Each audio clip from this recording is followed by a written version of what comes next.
Buenas tardes, mi nombre es María Auxiliadora Cordero, soy arqueóloga y junto con Mateo Subía, estudiante del programa de Antropología de la Universidad San Francisco de Quito, estaremos moderando este webinar organizado por el Colegio de Arqueólogas y Arqueólogos del Ecuador. Damos una cordial bienvenida a las personas que nos acompañan en Facebook Live y les invitamos a participar con preguntas para nuestros invitados en los comentarios al video live. En el webinar de hoy, que lleva por título La arqueología y las otras ciencias, tenemos el gusto de presentar a tres profesionales, Angelo Constantine, Marta Romero y Javier Carvajal, quienes nos presentarán sus trabajos de investigación en ciencias que informan e interactúan con la arqueología. Este evento es el número 12 de la serie de webinars Arqueología del Ecuador Hoy, del Colegio de Arqueólogas y Arqueólogos del Ecuador, que tiene como objetivo dar a conocer las investigaciones que se llevan a cabo. Cada webinar contiene varias presentaciones cortas a fin de mostrar una variedad de trabajos como muestra. No intenta hacer una presentación exhaustiva del tema. Estos webinars están destinados no solo a colegas, sino también a un público más amplio, incluyendo a maestros, estudiantes, miembros de comunidades y en general a toda persona interesada en conocer más de lo que estamos haciendo en la arqueología en todo el Ecuador. Los webinars anteriores están ya en el canal de YouTube del Colegio de Arqueólogas y Arqueólogos del Ecuador. En pocos días más también encontrarán ahí este webinar. El tema de hoy tiene que ver con las ciencias que apoyan e informan a la arqueología. La arqueología es una ciencia social que estudia el pasado de los grupos humanos a través de sus restos materiales. Es decir, estudiamos los restos del pasado, pero con el fin de entender a la cultura de una manera amplia. Esto que les comento es bastante diferente de la idea que a veces se tiene de que en la arqueología nos enfocamos en puros artefactos antiguos, como vasijas y herramientas de piedra.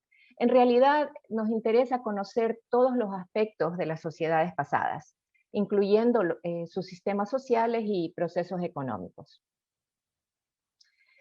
Para esto no solo realizamos prospecciones y excavaciones, sino que recurrimos a análisis que involucran a otras ciencias. Por eso la arqueología es necesariamente un trabajo multidisciplinario que involucra a muchas disciplinas. Los arqueólogos podemos especializarnos en áreas geográficas particulares y en aspectos específicos de la cultura y de las sociedades en esas áreas. Así, tenemos arqueólogos que estudian el aspecto geológico y cómo ciertos procesos han afectado a grupos humanos y sus asentamientos. Otros colegas se especializan en zooarqueología o el estudio de huesos de animales, en paleobotánica o análisis de plantas antiguas, otros en análisis de los patrones de asentamientos, en análisis cerámicos y así muchos otros aspectos. Aunque algunos podemos tener conocimientos sobre campos específicos como los que acabo de mencionar, muchas veces contamos con la colaboración y aporte de científicos de otras disciplinas, en especial química y física, pero también geología, botánica, zoología, entre otras.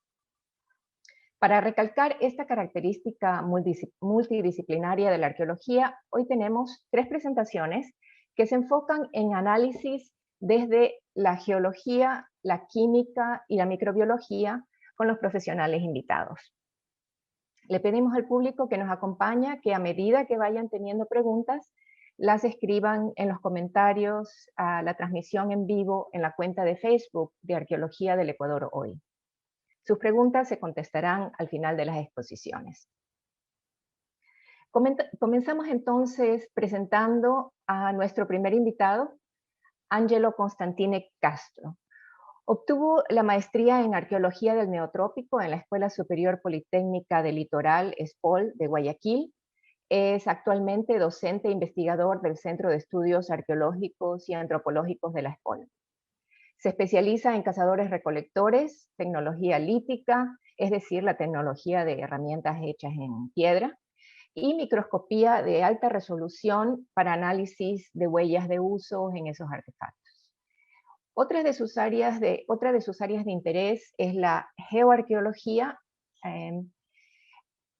y Angelo ha participado y dirigido varios proyectos en Costa, Sierra y Amazonía, incluyendo la dirección del proyecto de excavación del sitio arqueológico Cubilán en la Sierra Sur.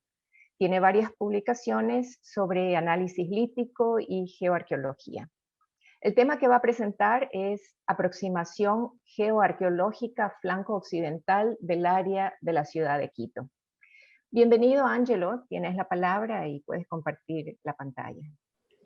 Bueno, muchas gracias por la invitación y gracias al resto de panelistas. Esperemos le agrade esta presentación que voy a hacer. La presentación que voy a hacer la voy narrando. Trata de un trabajo de investigación para terminar mi doctorado, ¿no? Es una investigación muy puntual en la ciudad de Quito, ¿no? Que es en el área occidental. No es toda la cuenca de Quito, sino es la parte occidental. Para esto voy a poner los que no conocen Quito, bueno, la mayoría de los colegas conocen Quito. Bien, entonces, vamos a ver, este es el área de estudio, la ciudad de Quito, la actual ciudad de Quito, y qué es lo que pasa con nuestra querida ciudad de Quito. Bien, bueno, aquí lo que vamos a ver es que la cuenca de Quito, para empezar, es un estudio, lo que voy a realizar es un estudio geoarqueológico para poder interpretar los procesos de formación de los sitios arqueológicos que están alrededor de la cuenca, ¿no? De Quito, de esas dos lagunas que existieron hace mucho tiempo atrás. Y bien, además del estudio geoarqueológico, hay muchos problemas que tenemos que resolver nosotros como arqueólogos.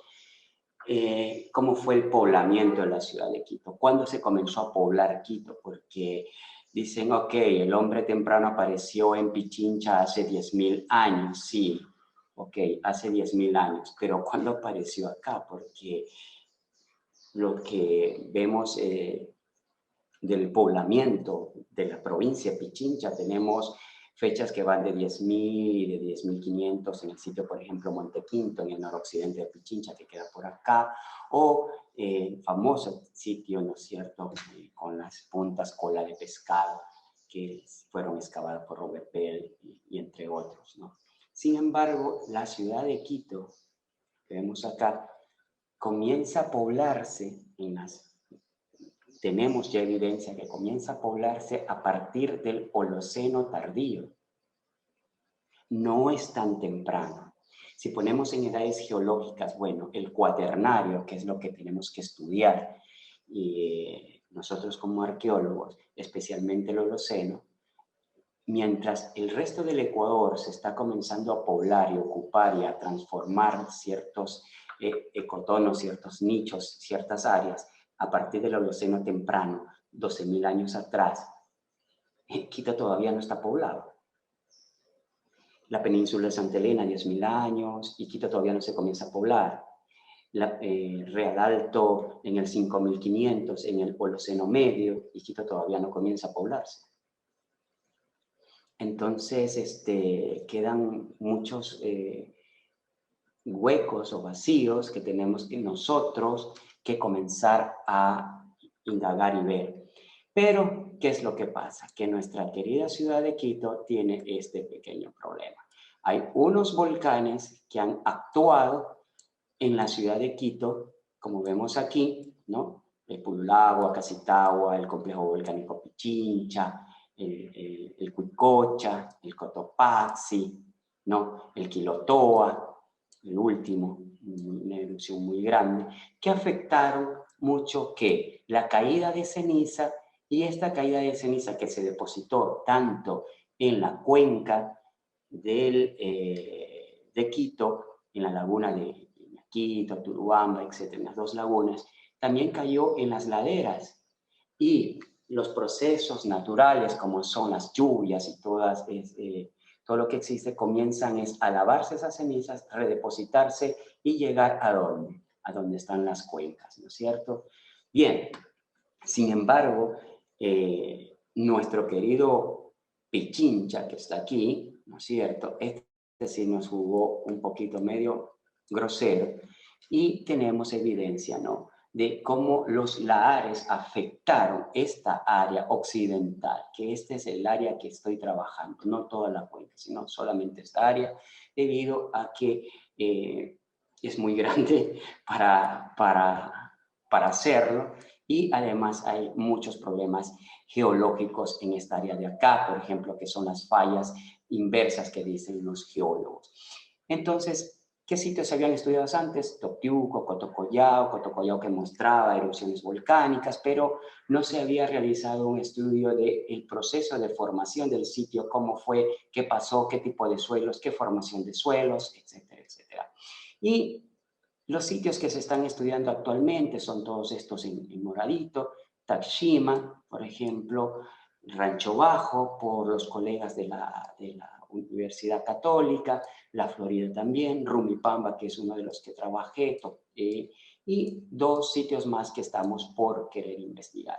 Muchos trabajos de geología se han realizado en el área, muchísimos, sí, pero no relacionados con el Holoceno, con lo que nos corresponde a nosotros. Lo que se han hecho son estudios muy antiguos, ¿no? Mioceno, Plioceno, etcétera, pero no tienen nada que ofrecernos a nosotros los arqueólogos que necesitamos. Si bien nos van a dar características de cómo se formó la cuenca, que es muy bueno, sí, pero necesitamos lo más reciente. Y en el Ecuador, estudios del Holoceno son muy escasos. Entonces, sí se han realizado estudios de los cuales tengo el agrado de haber compartido con los profesores de la Politécnica Nacional y el Instituto de Geofísica, muchos investigadores, vulcanólogos y ahora último una vulcanóloga, Catherine Vallejo, con un excelente trabajo que lo ha realizado en el metro de Quito. Ahora, bien, dejo de compartir esto y voy a permitirme. Como el tiempo es demasiado corto, no creo que vaya a alcanzar a hablar de todos los casos. Rumipamba y Takshima. Ahora, estos problemas que presenta Quito, de estas discontinuidades, que no hay una secuencia unilineal, digamos, o cronológica de ocupación, sino que hay varias etapas en las que la cuenca está desocupada. Hay un trabajo muy bueno de Josefina Vázquez que causa ruido, pero es esencial también utilizarlo, de la colega, y me gusta mucho porque hay factores ahí que en las últimas investigaciones realizadas por Fernando Ugalde vemos unos paleosuelos que ya vamos a ver donde probablemente ha habido estabilidad en el momento que ocurrieron estas erupciones.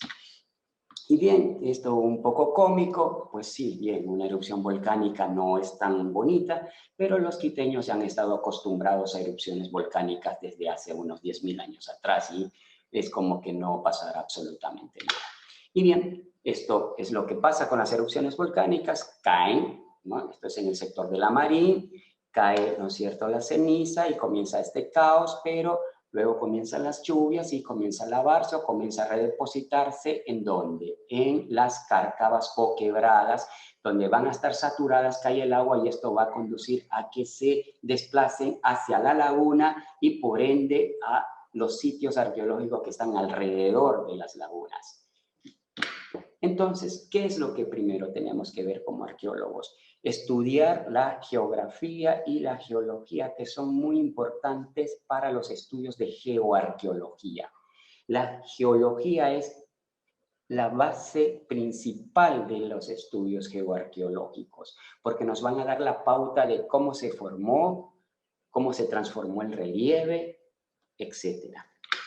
Bien, y esto sucedió ahora último, en 2019, y todos los quiteños lo han de saber, Pinar Alto, Carros, etcétera, Loros, Lahares, etcétera, ¿no es cierto? Bien, y vemos acá, ¿por qué? Porque algunas lagunas, algunas quebradas han sido rellenadas y mamá naturaleza retoma nuevamente sus cauces. Bien, si esto es actual, imagínense que esto también pasó hace unos 5.000 años atrás. Y aquí está un estudio de Lahares, ¿no? Realizado por la Politécnica Nacional, muy antiguo, y vamos a concatenar los sitios. Este es Rumipamba, y vamos a ver cómo se formó Rumipamba. Este es una de las últimas unidades investigadas por mí, y vemos aquí, como lo ven acá, el lahar que comenzó a tapar una de las ocupaciones más antiguas del sitio. Y vemos piedras, ceniza, arena, etc.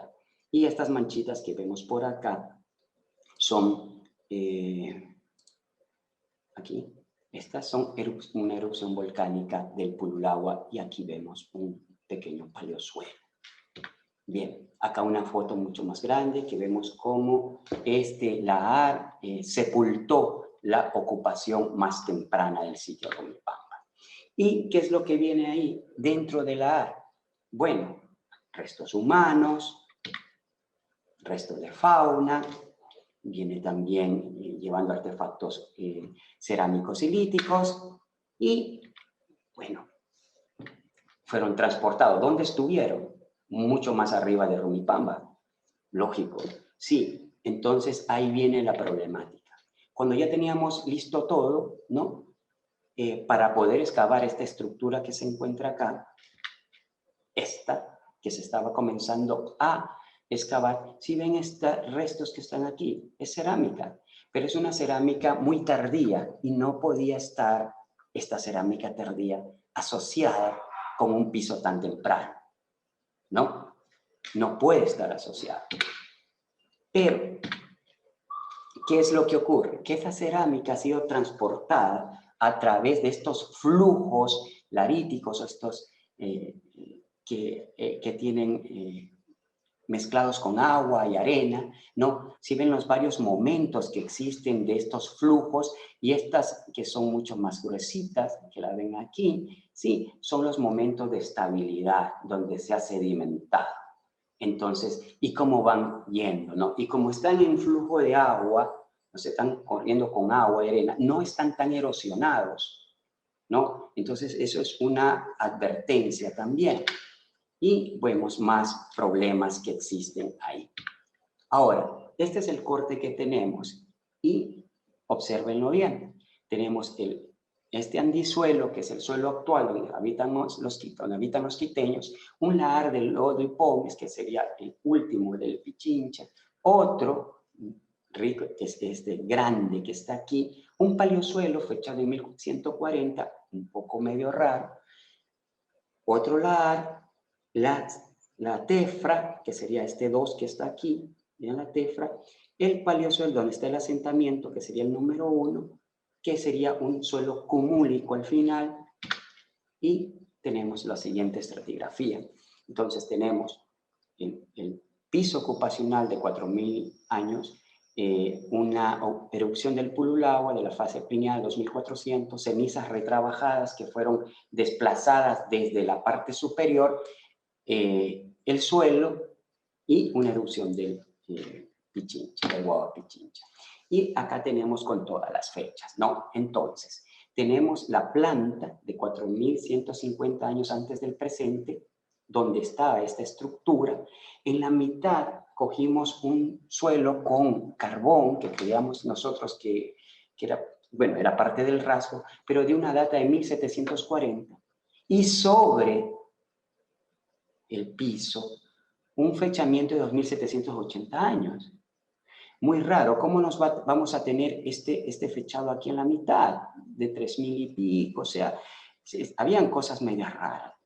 Ya le voy a explicar por qué es la rareza. Bien, bueno, es por esto.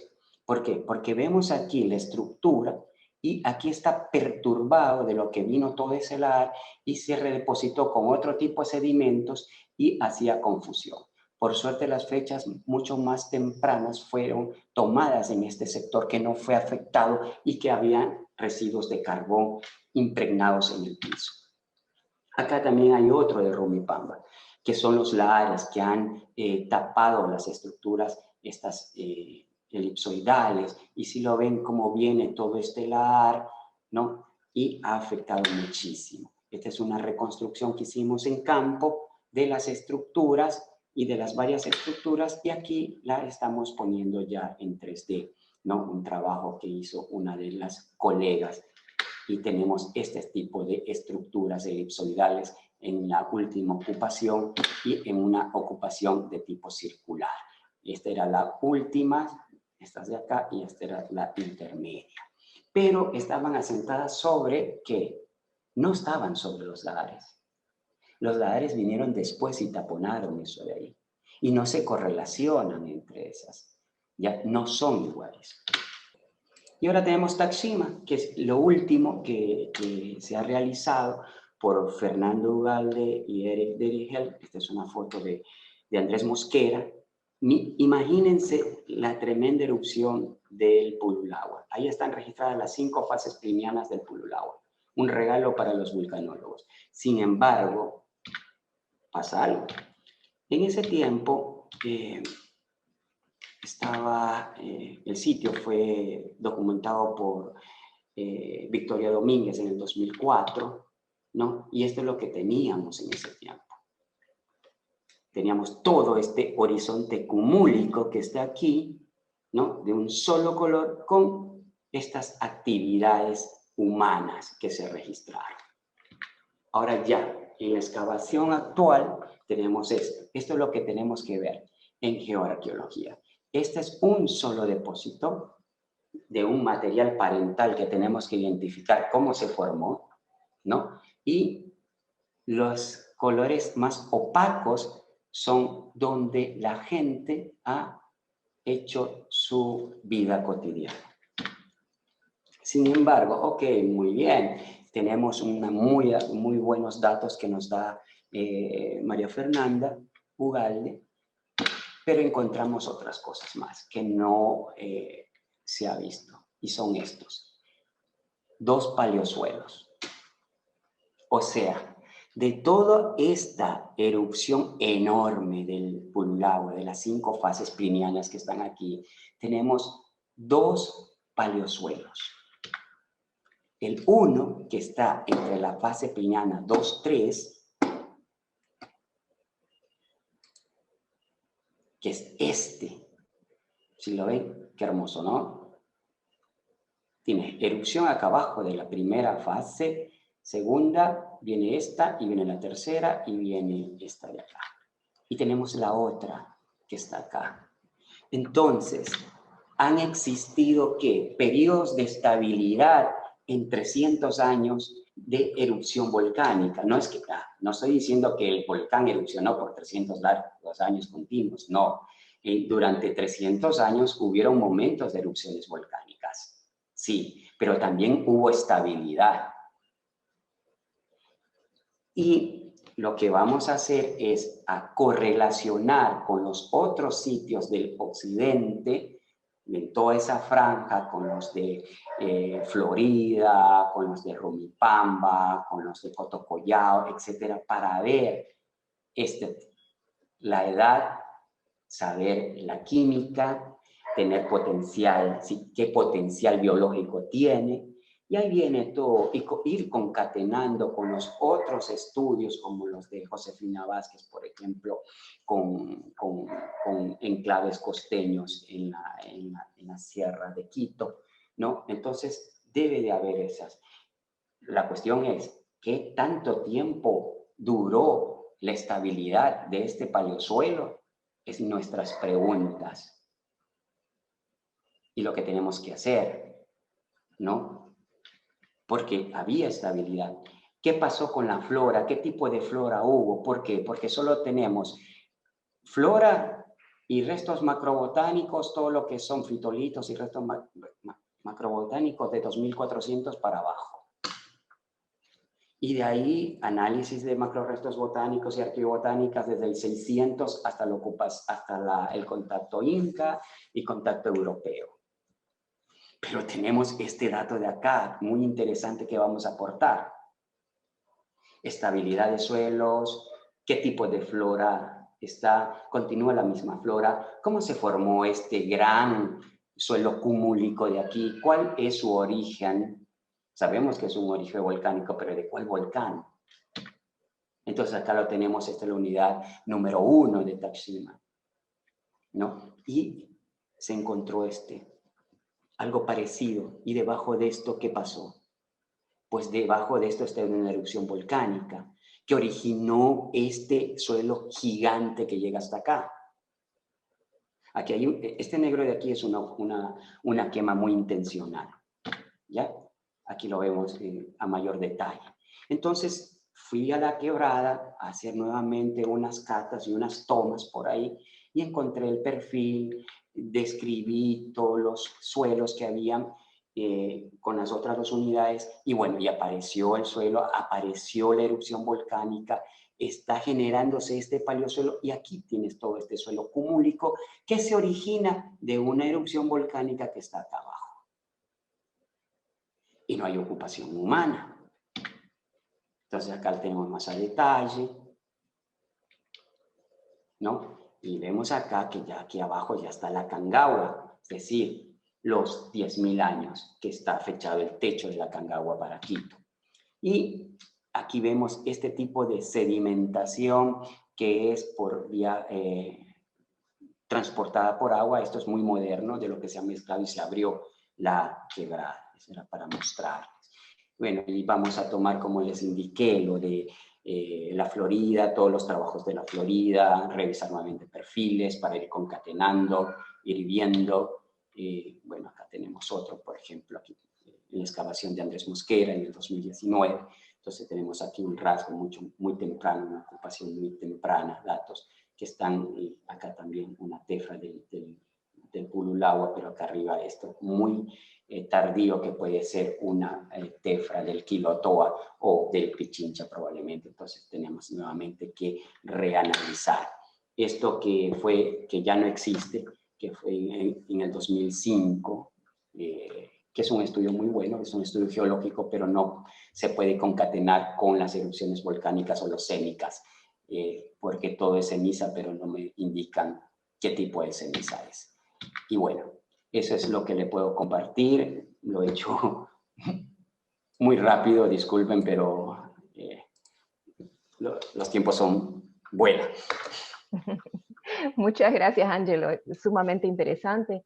Le recuerdo al público que nos acompaña que ya pueden ir poniendo sus preguntas y comentarios abajo del video live, y al final de todas las presentaciones vamos a contestar, los presentadores van a contestar sus preguntas, ¿sí? Pasamos a nuestra segunda invitada. Ella es Marta Romero Bastidas. Es doctora en química por la Universidad Central del Ecuador y obtuvo la maestría en arqueología del Neotrópico en la ESPOL en Guayaquil. Marta es especialista en análisis de materiales orientado al estudio y caracterización del patrimonio cultural y artístico ecuatoriano, donde aplica instrumentación analítica de laboratorio y portátil como microscopía óptica y electrónica, fluorescencia de rayos X, difracción de rayos X y microdifracción de rayos X, entre otras. Es investigadora y coordinadora de la Unidad de Laboratorio y Análisis del Instituto Nacional de Patrimonio Cultural del Ecuador desde el año 2003. Ha sido directora de proyectos de investigación y contraparte en proyectos internacionales. El tema que hoy nos presenta es Ni carne ni pescado, reconstrucción de la dieta alimenticia de los habitantes de Río Chico, Pastaza. Adelante, Marta, bienvenida. Muchas gracias, Mario. Sí, buenas tardes con todos. Pues primero agradecer la oportunidad de compartir las experiencias que que nosotros estamos desarrollando en el Instituto Nacional de Patrimonio Cultural. En esta ocasión, bueno, voy a compartir la pantalla. Voy a hablarles sobre el análisis de muestras del sitio Río Chico, ubicado en la provincia de Pastaza. Este tiene una datación de 4.000 años antes del presente y está ubicado a las proximidades del Puyo. Entonces, este es un sitio muy interesante se convirtió un poco en nuestra primera experimentación de una metodología multianalítica, que finalmente lo que queríamos es definir una metodología que nos permita desde la química, con el uso de técnicas experimentales e instrumentales, aportar con información sobre los alimentos que estaban consumiendo los habitantes del pasado. Creo que es un tema que fascina, y muchos investigadores que trabajan este tema. Nuestro interés fue trabajarlos en conjunto, ¿no? Hay muchos que trabajan fitolitos, almidones, creo que es uno de los temas que hay más investigadores alrededor del mundo. También están trabajando otros temas como ácidos grasos y bueno, nosotros lo que queríamos es buscar una metodología que nos permita juntar varios indicadores de alimentación, que nos permita al final tener una idea de la dieta, un poco una aproximación a la dieta, ¿no? Estas son una muestra de los recipientes cerámicos que nosotros tuvimos la oportunidad de analizar. Esta metodología se aplica tanto a herramientas como a recipientes, ¿no? Ya sean líticos o cerámicos. Igual las herramientas, y todas estas deben estar muy relacionadas con procesos de preparación de alimentos, de almacenamiento, de procesamiento. Entonces, un poco en esta parte, pues la mirada muy educada del arqueólogo permite hacer una identificación y una selección inicial de cuáles son los objetos, como en este caso tuvimos piezas completas, pero casi siempre lo que se encuentra son fragmentos, ¿no? Fragmentos que normalmente tienen residuos de carbón, costras muy semejantes o que muchas veces se piensa que pueden ser de preparación de alimentos, o por ejemplo en las herramientas líticas que tienen superficies muy pulidas y que se asemejan mucho a las piedras de moler. Entonces, bueno, toda esa información inicial de morfológica nos permite definir cuáles son las mejores piezas para ser analizadas con esta metodología. Como yo les decía, esta es como una marca analítica, ¿no? Es cómo organizar las investigaciones que se están haciendo en diferentes partes del mundo. Para un solo fin, que es conocer un poco, balancear, digamos, la información para saber sobre la dieta. Entonces, bueno, en un inicio lo que se tiene que hacer, pues claro, es la extracción de estos residuos orgánicos, porque nosotros estamos direccionados a todo lo orgánico que sea parte de esta alimentación, lógicamente. Entonces, pues sí, la extracción requiere de un proceso que se utiliza un baño ultrasonido, que se requiere de un equipo de laboratorio. Pero luego el primer paso de esta metodología son reacciones cualitativas muy simples, muy fáciles, que finalmente le permite saber con mayor certeza dónde podemos encontrar residuos de carbohidratos, residuos de lípidos y de aminoácidos. Porque finalmente estos tres son los componentes de la dieta alimenticia, ¿no? Los carbohidratos, los lípidos y las proteínas. Entonces, como que cuando nosotros tenemos información sobre estos tres macronutrientes, podremos nosotros conocer o valorar la dieta. Entonces, estas son reacciones, como les digo, cualitativas, que hasta esta parte, digamos, son muy fáciles de hacer realmente, y sí nos puede dar una información, una información inicial, digamos, ¿no? Que es bastante útil. Luego, la otra idea también de esta metodología, que era hacer toda la metodología instrumental solo en las muestras en donde tengamos bastante probabilidad de encontrar restos de estos alimentos. Porque primero son procesos largos, costosos, requieren uso de reactivos, entonces un poco lo que se quiere es optimizar tiempo y recursos.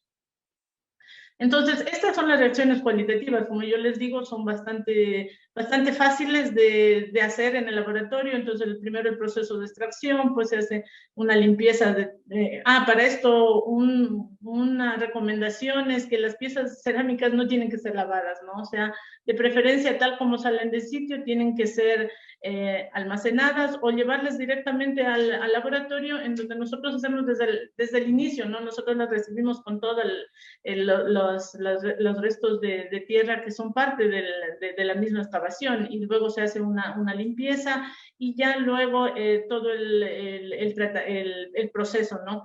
Y como se puede ver aquí, pues en tubos de ensayo hacemos la separación en esta parte donde están todos los residuos orgánicos. Y luego a estos le separamos y a cada uno le fuimos haciendo reacciones cualitativas bastante sencillas, en donde, como por ejemplo, esta es la reacción de reconocimiento de lípidos que se hace con un reactivo que se llama Sudan 3, y este es un blanco. Nosotros sabemos cómo... Si cuando está solo la muestra, digamos, esta es la muestra, la extracción, el extracto, sabemos cómo está, en cambio, solo el reactivo, qué color, y cuando ya reaccionan los dos, qué color puede dar. Entonces, sí, aquí son reacciones de coloración, ¿no? Podemos ver estos cambios de color y podemos definir si la reacción es positiva o negativa. Cuando hay cantidades muy bajas, sí es bastante difícil. Por ejemplo, en el caso de las proteínas, es muy complejo evidenciar a simple vista si es que hubo un cambio de coloración aparente. Entonces, en esos casos se vuelve un poco más complejo. Pero bueno, allí ya, en estos casos ya nosotros acudimos a las técnicas instrumentales, pero digamos, hasta aquí es una primera aproximación, como digo, bastante fácil y que da una idea general, ¿no? Entonces, por ejemplo, nosotros analizamos 16 piezas, ¿no? 16 piezas del sitio, y pudimos ver que, pues, en la mayoría, en una gran parte se encontró residuos de carbohidratos y de lípidos, ¿no? Fueron lo que más encontrábamos en las muestras, y en muy poquitas encontramos aminoácidos. Entonces, desde allí ya, como digo, hasta aquí es una técnica bastante simple y permite tener una primera aproximación. Entonces, claro, una dieta como muy rica en carbohidratos, en lípidos y con menos aminoácidos. Pero, claro, como digo, esta es una aproximación, no nos está diciendo qué alimentos, no nos está... es una aproximación. Entonces, en este momento ya hicimos una primera selección y a cada una de las muestras fuimos a hacer la fase analítica, ya la instrumental, perdón. Entonces, lo primero fue el análisis de carbohidratos. En este caso, los almidones son como los carbohidratos tienen almidones, ¿no es cierto? Entonces, si nosotros analizamos almidones, podemos tener información sobre un gran número de carbohidratos, entre los que están los granos, lo que están las raíces, los rizomas, que normalmente son los que se utilizan para la alimentación. Entonces, esto se lo hace, es un proceso que finalmente se los puede identificar y hacer por su morfología, por el tamaño y a través de un microscopio. Entonces, en el caso del sitio, nosotros pudimos encontrar los almidones, como aquí se puede ver, una vez que ya se tiene también un poco ya el ojo educado y se tiene una colección de referencia en donde se puede ver las formas más características de cada una de las plantas, de cada uno de los rizomas o granos, pues es un poco más fácil poder identificar. Sin embargo, al ser muchas veces estos alimentos ya cocinados o transformados, sí, estas formas no son tan fáciles de identificar y allí puede ser un poco más complejo. Pero bueno, en el caso del sitio pudimos encontrar una gran cantidad de almidones de diferentes tipos de alimentos. Entonces encontramos del camote, que tiene una forma muy característica, del frijol, de la chira, del maíz, claro, como casi siempre se encuentra en los sitios arqueológicos, de la oca, de la salsa parrilla, Entre los que nos llamó la atención mucho fue el de la salsa parrilla, ¿no? Porque nosotros en toda nuestra experiencia que habíamos tenido antes no habíamos encontrado este almidón. En esta tabla tenemos el resumen de lo que encontramos. Como yo les dije, es una cantidad importante de almidones, de especies diferentes, la mayoría muy comunes de encontrar en la Amazonía. Principalmente lo que más encontramos fue almidones de maíz, como ustedes pueden ver, 31 almidones, y prácticamente en todas las muestras. Luego le sigue tanto el camote como el ají, ¿no? Entonces sí, el ají, a pesar de ser una fruta, uno pensaría que no es tan común encontrar almidones, pero eso es una de las ventajas, ¿no? De que a pesar de que tenga una muy baja producción de almidones, sí es posible encontrarlos. Fue muy interesante este estudio, el haber encontrado la salsa parrilla, que sí, esta es una planta que normalmente se le puede utilizar, ya sea como o sea, nosotros pensamos que puede haber sido en la parte como de uso medicinal. Y también haber encontrado la oca. Pues sí, la oca es un alimento una planta de las tierras altas, entonces eso también nos habla de un contacto y un intercambio de productos, ¿no? De alimentos. Y es lógico porque se encuentra en menor cantidad. Entonces, a partir de esto es muy interesante ver, ¿no? Una cantidad tan grande de alimentos que se pudo haber identificado. Sí hay otros granos de almidones que por su forma se ve claramente que ya han sido transformados y no se han podido identificar. Para el análisis de los lípidos es un poco más compleja el análisis de los lípidos. Realmente lo que analizamos aquí son los productos de descomposición, ya sea de aceites o grasas, son los ácidos grasos.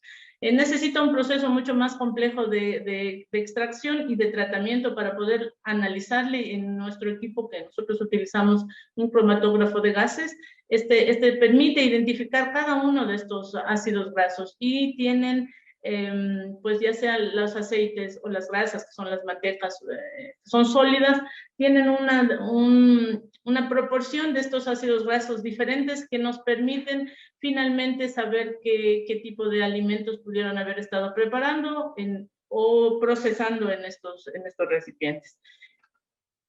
Y al final el equipo lo que nos dice es qué cantidad encontramos de cada uno de estos ácidos grasos.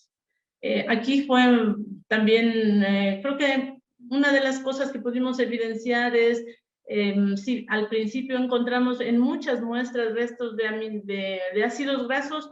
Cuando ya hicimos el análisis en el equipo, muy pocas permitieron hacer la identificación de ácidos grasos que sean muy característicos, primero de aceites o grasas, o la mayoría son productos de transformación ya de todos los procesos de descomposición microbiana que se ha dado por el largo del tiempo, ¿no? Y también de los procesos propios de la preparación de los alimentos. Entonces, sí nos queda un poco en esta parte de la técnica mejorarla. Debemos probar cómo optimizar la técnica para obtener mejores resultados. Creo que sí podemos hacerlo y eso es como un paso próximo, pero de todas maneras sí nos sentimos bastante satisfechos porque pudimos llegar a identificar en 2 muestras que la proporción de los ácidos grasos insaturados es alta, ¿no? Está entre 77 y 87, lo cual sí nos sugiere que puede ser de origen vegetal y más que todo relacionado con semillas y frutos. Y otra muestra es completamente diferente. Esta, en cambio, tiene un porcentaje bajísimo, menos del 40% de estos ácidos grasos insaturados, y por el porcentaje y el tipo de ácidos grasos nos sugiere que se trata de una grasa de origen animal. Y además que provienen de mamíferos de tamaño medio a pequeño. Entonces, sí, fue muy importante, si bien en todas las muestras no pudimos tener información suficiente, sin embargo, estas 3 nos dieron una información muy valiosa del tipo de lípidos que era parte de su dieta. En el caso de las proteínas, pues sí, no pudimos llegar a identificar de dónde provenían, de qué tipo de alimentos, de carne, si era de carne o era de origen vegetal. Primero porque fueron solo 2 muestras en las que dio positivo, por eso es el porcentaje tan bajo, y luego nuestros métodos no permiten ir más allá, ¿no? Entonces sí, incluso en la misma identificación cualitativa hay que hacerlo por un método instrumental, porque es simplemente como les había dicho, por el análisis de reacciones cualitativas, deja muchas dudas. Finalmente, pues pudimos tener una idea de cuál era la dieta, ¿no? De cómo estaba conformada en forma general. Es una aproximación realmente a esto. Entonces, podemos ver una variedad como la base de la dieta de los habitantes del Río Chico, una variedad de carbohidratos complejos, ¿no? Como todos los que les había dicho, donde principalmente está el maíz, está la yuca, el camote, la oca, el frijol, en donde podemos ver que pues de estos carbohidratos son los que les daban la suficiente energía como para desarrollar todos sus actividades físicas, ¿no? durante el día, y que es muy concordante con la lógica de una dieta. Luego, en menor cantidad se encuentran las frutas y verduras, de donde principalmente obtenían los aceites y grasas, ¿no? Y finalmente la carne como en una cantidad muy, muy pequeña. De esto, claro, se puede ver, primero es una metodología que está en mejora, sí, vamos a seguir trabajando para cada vez buscar cómo optimizar, cómo tener mayor alcance en nuestros resultados, pero estamos muy contentos con la información a la que pudimos llegar en este primer ejercicio, ¿no? Creo que es importante tener la información interrelacionada como nosotros lo estamos mostrando, porque te da un poco más de información respecto al tipo de alimentos, ¿no? Y que creo que eso es lo válido de esta técnica. Lo que podemos saber es, sí, presentan una dieta balanceada, estuvo basada ampliamente en el consumo de carbohidratos, sí, en menor proporción frutas y verduras. Sin embargo, sabemos que esta cantidad, esta representación de las frutas y verduras tal vez está un poco disminuida por todos los procesos de descomposición que han tenido los ácidos grasos. Sin embargo, sí deben estar en una menor cantidad. Y sí, tal vez por eso también el nombre de la conferencia, hay muy bajo consumo de carnes, ¿no?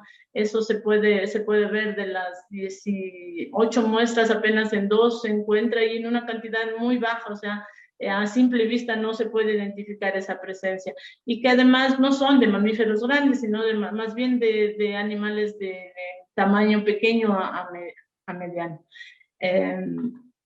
Pues este trabajo tenemos que agradecerle a Ferran, al arqueólogo, a Ferran Cabrero, que es arqueólogo de la Universidad Regional Amazónica, quien nos proporcionó las piezas. Son parte del proyecto Rescate del Sitio Río Chico de Pastaza. Sí, él un poco nos acompañó en toda esta experiencia y en estas ganas de querer desde las ciencias aportar al conocimiento de las sociedades del pasado. Y aquí está una fotografía donde se muestra todo el equipo con el que trabajaron, y un agradecimiento a ellos. Y gracias. Muchas gracias, Marta. Muy interesante tu charla también. Estoy segura que vamos a tener preguntas al final. Y por supuesto, yo también voy a tener una pregunta, creo yo. Pasamos entonces a nuestro tercer y último invitado de hoy, que es quien es Javier Carvajal Barriga. Él tiene un doctorado en Ciencias de Alimentos una maestría en biotecnología, otra en biorefinería y además otra en tecnología cervecera. Es profesor principal en la Pontificia Universidad Católica del Ecuador en Quito. Es curador de la colección de levaduras Quito Católica e investigador responsable del Centro Neotropical para Investigación de la Biomasa en la PUCE. A Javier lo conozco, creo que son ya unos 10 años, desde un simposio que organizó justamente nuestra otra invitada, Marta Romero. Si no me equivoco, el tema era paleobotánica. Javier es un profesional multifacético con varios intereses científicos y hemos coincidido principalmente en el tema de la arqueología. Ha hecho un interesante aporte a nuestra disciplina que hoy nos presenta con el tema de arqueología microbiana, resucitando los testigos microscópicos de la historia de Quito. Gracias por tu presencia, Javier. Podemos pasar a tu presentación. Gracias, María. Sí, estoy encantado de estar con ustedes. Para mí siempre es un placer encontrarme con los arqueólogos. Son gente súper especial, muy abiertos, muy curiosos, muy dinámicos, y para mí ha sido realmente una experiencia fantástica el poder interactuar con profesionales de la arqueología que, sin lugar a dudas, están siempre prestos a colaborar. Les encanta eso y por eso pues yo me hice microarqueólogo o arqueólogo microbiano. No existe esa profesión, pero yo ya me la inventé. Entonces, les voy a compartir ahora la pantalla para que podamos escuchar esta corta charla que lo que pretende es introducir al público general en los aspectos importantísimos de lo intangible. Bueno, muchas veces no tenemos muy claro para qué sirven los microbios o qué es lo que están haciendo los microbios en las diferentes superficies, en restos arqueológicos en este caso, y muy pocos datos hay sobre esto en la literatura de la arqueología, ¿no? Entonces, para tratar de llenar ese hueco de la información, ya van a ser 15 años. Empezamos trabajando con un pequeño proyecto junto con una arqueóloga, María del Carmen Molestina, que en ese momento estaba trabajando en la Florida y que acogió inmediatamente nuestra petición de trabajar con los restos de las vasijas de chicha que estaban en las tumbas de Pozo Profundo, que se encuentran ahí en la Florida, de los Quitucaras. Eso llevó al desarrollo de una serie de metodologías basadas en la biotecnología para poder reconstruir células antiguas, microorganismos que se encontraban asociados a estas vasijas y que tuvieron un papel importante en la fermentación de las chichas antiguas y por supuesto de su sabor. Entonces, nuestro trabajo pretendió no solamente hacer que la arqueología y la historia, más que todo, se entienda en los libros, en las bibliotecas, sino que también se entienda a través de los sabores del pasado. Entonces, ahí pensábamos que ahora, aparte de estudiar la historia, también nos la podemos beber. No sé por qué no pasó. Ok, aquí está. Esta es la colección que fundamos en el año 2006 junto con un grupo de colegas que actualmente todavía me acompañan. La colección de levaduras Quito Católica se compone por alrededor de 3.500 aislados de levaduras silvestres de todo el Ecuador, de todas las provincias, incluyendo las Islas Galápagos, y más o menos entre esas 3.500 levaduras tenemos unas 200 especies que están descritas desde la parte morfológica, molecular y fisiológica. En realidad, la colección de levaduras Quito Católica representa el repositorio de las levaduras silvestres del Ecuador, donde se han descrito además varias nuevas especies para la ciencia. Y eso tiene mucho interés, no solamente desde el punto de vista biológico de la historia natural, pero también desde el punto de vista biotecnológico. Bien, el contenido de mi charla el día de hoy será ¿no? Yo trataré de hacerlo en 15 minutos, como a mí me han pedido, pero a veces me emociono y me puedo ir un poquito más largo. Espero que me disculpen. Primero, una breve introducción de la arqueología microbiana. ¿Qué es la arqueología microbiana? ¿Cómo funcionan nuestros métodos de resucitación de microorganismos? Las levaduras que cuentan la historia, y voy a referirme al capítulo de la Florida en Quito. Luego voy a referirme a la primera cerveza monacal del continente americano, que también es de Quito. Y finalmente voy a hablar un poquito sobre las levaduras que confirman los antiguos contactos con los polinesios, un trabajo extensamente desarrollado por Escaglión y Cordero, María Uxi Cordero y su esposo, quienes han sido también un pilar muy importante en esa investigación en particular, para esa publicación. Finalmente hablaré de las conclusiones y las principales fuentes consultadas para esta charla. Bien, hace algunos años ya, 10 años hasta el momento, publicamos este pequeño libro que era básicamente un resumen de una tesis de grado doctoral. Arqueología microbiana, resucitando los testigos microscópicos de la historia de Quito. Tenía el mismo título de esta charla. Y la coautoreó mi colega Patricia Portero, que es ahora también colega de la universidad y trabaja conmigo en este tema de la arqueología microbiana. Ahí se describían una serie de levaduras que fueron rescatadas de vasijas de fermentación de chicha, de sitios arqueológicos como la Florida, Rumipamba, el nuevo aeropuerto de Quito, es decir, Tababela, algo de Cayambe, y había también ánforas del convento de San Agustín en los que se transportaba vino desde Europa, y de la cervecería de los franciscanos, del convento de San Francisco, la primera cervecería monacal del continente americano. Bien, esta, digamos, rama de la ciencia, que vendría a ser la arqueología microbiana, se encarga del rescate, la reanimación de antiguos microorganismos a partir de la reconstrucción de los mismos. Los microorganismos, si bien es cierto, están en capacidad de entrar en un estado de dormancia, una especie de latencia. Sin embargo, también sufren deterioro a lo largo del tiempo y por eso es importante reanimarlos y reconstruirlos. Estos microorganismos se encuentran metabólicamente inactivos, quiere decir que no están en capacidad de reproducirse, están en latencia, como les he dicho antes. Y se los puede encontrar en contextos arqueológicos. Ahora, ¿qué interés tiene eso? Pues es lo que vamos a entender ahora. Las aplicaciones de la arqueología microbiana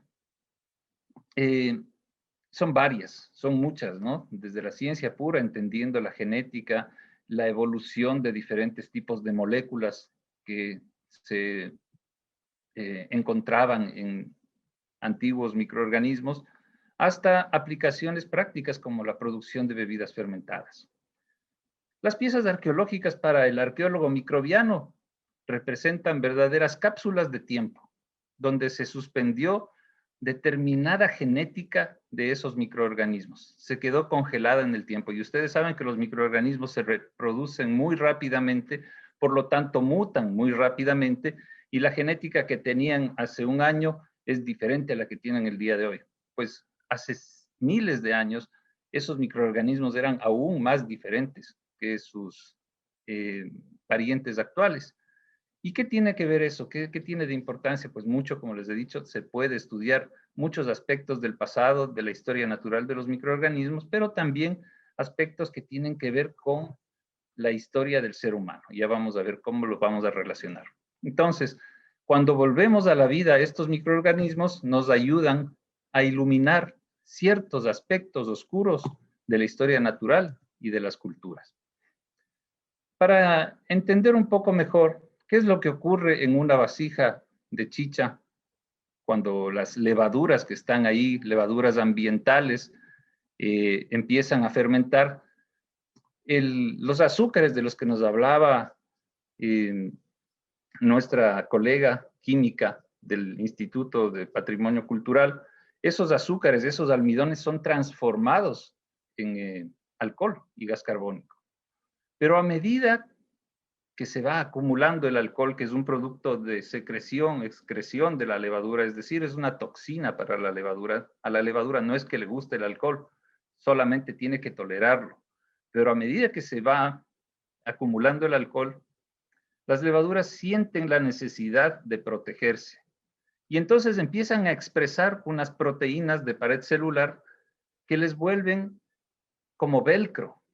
Es decir, cada célula tiene una especie de vellosidades, micro y nanovellosidades, que se juntan, se unen y forman lo que se llaman unos flóculos, ¿no? Estos flóculos están compuestos por miles, cientos de miles o hasta millones de células.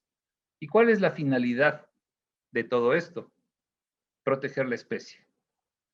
Las levaduras que quedan en el centro del flóculo están protegidas de la parte exterior que tiene, como he dicho antes, estos agentes que son tóxicos, ¿no? Ese es el principio de cómo una levadura en una vasija de chicha del año 680 después de Cristo puede haber mantenido su estructura mínima necesaria para la autorreplicación. Después de 1500 años llega un grupo de microbiólogos, biotecnólogos de la PUCE, recuperan esa levadura y le someten a una serie de procesos de restauración y reanimación metabólica y finalmente recuperamos esa genética. Bien, ¿cómo? Y este es el centro, digamos, de la parte científica del desarrollo, ¿no? Nosotros le llamamos a este método el RHM en español. Significa restauración, hidratación y activación metabólica, en ese orden. Entonces, una levadura antigua que aquí está dibujada, idealizada más o menos como una momia microscópica que tiene un ADN seco en el interior, que solamente si es que puede restaurar toda esa maquinaria, estaría en capacidad de reproducirse y otra vez sacar una copia de ese ADN. Una célula de este tipo no puede reproducirse, y ya lo entendimos muy tempranamente en nuestro estudio de arqueología microbiana, no puede reproducirse con medios de cultivo normales. No funciona. Por eso tuvimos que desarrollar, tuvimos que idear una metodología diferente, que es única. En primer lugar, sometemos a las muestras que obtenemos de vasijas, raspando las paredes de las vasijas, obtenemos muestras que van primeramente a un caldo especial en el cual existen polisacáridos de pared celular, junto con nanocelulosa que nosotros mismos producimos a partir de la tagua en el laboratorio, en el Centro Neotropical para Investigación de la Biomasa, en la Universidad Católica. Y también fluidizamos las membranas. Ese es lo primero que hay que hacer. Es decir, todas las estructuras de compartimentalización de la célula tienen que ser restauradas para que luego sus contenidos puedan ser funcionales. En segundo lugar, tenemos que hacer una hidratación paulatina, muy delicada de esa célula, que está igualmente, básicamente en terapia intensiva, ¿no? Estamos haciendo una especie de cirugía a escala molecular. Esa hidratación tiene que ser con mucho cuidado porque hay que cuidar la presión osmótica de la célula, tanto adentro como afuera en el medio. Si es que tenemos demasiada presión osmótica, las células pueden colapsar. Si es que está muy baja la presión osmótica, las células pueden reventar. Entonces hay que ser muy precisos en eso. Finalmente, y la parte más complicada, es la activación metabólica. Esta activación metabólica es algo así como introducir partes nuevas de otras células vivas saludables en una célula antigua. Es como hacer un recambio de piezas que ya no sirven, que se han deteriorado, y ponerle nuevas. Entonces, eso lo logramos obteniendo cultivos frescos de otras levaduras que han sido sometidas a condiciones especiales para que se desarrollen ciertos factores de crecimiento, factores de transcripción. También se necesitan moléculas como ATP, GTP, que son las moléculas de la energía. Se necesitan enzimas como las quinasas e inclusive se necesitan mitocondrias. Entonces, al reconstruir eso en estos compartimientos, tenemos que esperar más o menos de 2 a 3 semanas, a veces hasta un mes, hasta llegar a ver una pequeña colonia. En esta placa Petri se ven un montón de astillitas de madera. Esto no viene de una vasija de arcilla, sino estas son las astillas de uno de los barriles de roble de la cervecería de San Francisco. Si ustedes se fijan, alrededor de una de ellas creció esta colonia. Y esta colonia corresponde a la especie Saccharomyces cerevisiae, que es la especie con la que se hace cerveza, pan y vino desde tiempos inmemoriales. Bien. Las levaduras de la Florida. Fíjense ustedes, todos, bueno, los arqueólogos, por supuesto, están familiarizados con la Florida y así es como nosotros llevábamos las vasijas de chicha a nuestra cámara de flujo laminar para asegurar que no haya ninguna posibilidad de contaminación cruzada. Entonces, raspábamos, y seguimos haciéndolo con todas las piezas arqueológicas hasta la actualidad, pero estoy remitiéndome hace 9 años, 10 años atrás, raspábamos en diferentes lugares de la vasija, en la boca de la vasija, en la mitad del cuerpo y en el fondo, 5 veces, es decir, sacábamos 15 muestras por cada vasija, 5 en cada lugar, a diferentes profundidades, siempre raspando 1 milímetro. Y cada muestra separándola en un tubito distinto para hacer esa reconstrucción, fluidización de membranas y luego todo lo que acabo de mencionar. Para el año 2012, esto hizo noticia a nivel mundial. La Scientific American nos publicó a propósito de un artículo científico que salió por la descripción de una levadura encontrada en una de estas vasijas. Es una levadura patógena del clado de las Loderomyces. O sea, dicho de otra forma, es pariente de Candida albicans, la que produce candidiasis, una enfermedad muy conocida por todos. Entonces, ¿qué hacía una de esas levaduras patógenas que también puede producir candidiasis en una vasija? Bueno, todavía es un misterio, pero lo que sí sabemos es que puede estar esta levadura asociada a genitales o también a intestinos de seres humanos o de animales. Quien está en esta fotografía es el doctor Douglas Fields, un destacado neurocientífico que también es aficionado a la divulgación científica y que es un también destacado investigador de los National Institutes of Health. Esta es la publicación que sacamos en aquel entonces, Candidatea, una nueva levadura anamórfica asociada a bebidas que pertenece al clado de Loderomyces, perdón. Aquí está Candidatea en negrita y está cerca de estas que son levaduras de las malas, ¿no? Levaduras pandilleras, metapsilosis, parapsilosis, ortopsilosis, etcétera, etcétera, etcétera. O sea, este es el grupo de las malas. Así que tenemos una levadura patógena que ya está siendo estudiada y ya está siendo reportada actualmente en diferentes hospitales del mundo como causante de muchas infecciones en personas. Antes no se conocía esta especie, se suponía que era Candida albicans. Ahora ya se reportan enfermedades con Candidatea. Bien, esta es la primera cervecería monacal del Nuevo Mundo. Bueno, ahora ya no es así. Esta es una foto de hace también unos 7, 8 años atrás, pero es una joya hermosa que tiene el convento de San Francisco y ahí también fuimos a trabajar para recuperar las levaduras de las que ya les hablé antes. Tomamos en ese caso unas astillas y les sometimos al procedimiento que ya les he dicho antes. Y este fue el último maestro cervecero mestizo, porque el primero fue Fray Jodoco. de Flandes, pero él, el hermano Pascual Lucero, que murió en los años 70, fue el último que hizo cerveza en esa maravillosa cervecería de San Francisco. Y con él casi muere no solamente la tradición cervecera, sino también las últimas levaduras que quedaban en esos toneles. Afortunadamente pudimos rescatarlas, y no solamente pudimos rescatar las levaduras, sino que también pudimos recrear la receta.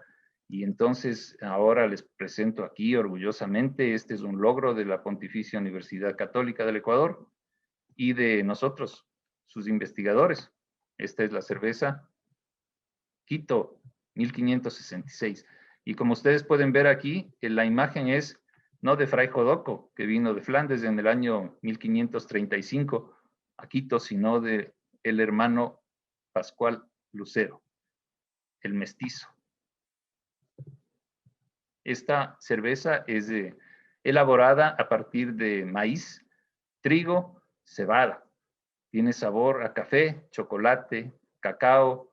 Tiene sabores muy especiales y no se la puede ubicar en ninguno de los estilos europeos. Ni siquiera se parece a la cerveza belga. ¿Y por qué es eso? Porque las levaduras que nosotros rescatamos, las encontramos después. Este artículo fue publicado, no somos coautores, pero colaboramos en este trabajo, fue publicado en Nature en el año 2018. Fue un estudio genético muy amplio de levaduras Saccharomyces cerevisiae de diferentes puntos del planeta, 1011 aislados para ser exactos. Y aquí, esta bolita verde chiquita que está aquí, que se marca como 21E y que le llaman el grupo ecuatoriano, Ecuadorian, con 10 aislados, uno de esos, el de la cerveza 1566, conforman un clado aparte. Son distintas a cualquiera de las levaduras europeas, de vino o de lo que sea. Nosotros pensábamos al principio que Fray Jodoque debe haber traído la levadura consigo, puso el vino. No, la levadura era local, es una levadura indígena, es una levadura que fue domesticada por 400 años en esos toneles de fermentación. Un prodigio realmente. ¿Y por qué es importante la genética? Bueno, aquí tenemos este es un artículo que está por ser publicado. Solo saqué un poquito de datos con mi colega y ex estudiante Jennifer. Hicimos este estudio genético de las levaduras distintas que fueron recuperados en varias vasijas de chicha, en flores, en frutos, en animales, etcétera. Y las sometimos a fermentación e hicimos un panel de degustación donde cada uno de estos aspectos fueron calificados, por ejemplo, el sabor frutal, el sabor ácido, diferentes, la producción de alcohol, el dulzor, etcétera, ¿no es cierto? Y cada una de las levaduras hace algo distinta. Fíjense ustedes que esta de aquí, la 09001, se parece un poco a la 09012, sin embargo son distintas, no son exactamente lo mismo. Entonces aquí nosotros podemos ver la razón de la importancia de recuperar la genética antigua, porque al final de cuentas, ese es el sabor que nos tomamos. Esa es la historia en una copa. Y he querido dejar esto para el final, no porque sea menos importante ni menos fascinante, sino porque, claro, es el broche de oro y no quiero tampoco extenderme mucho porque esto es más bien el campo de Mariucci, pero creo que es importante recalcar la importancia también de las levaduras desde el punto de vista de la trazabilidad de las antiguas migraciones humanas. Aquí tenemos un maravilloso ejemplo de universos dentro de otros universos.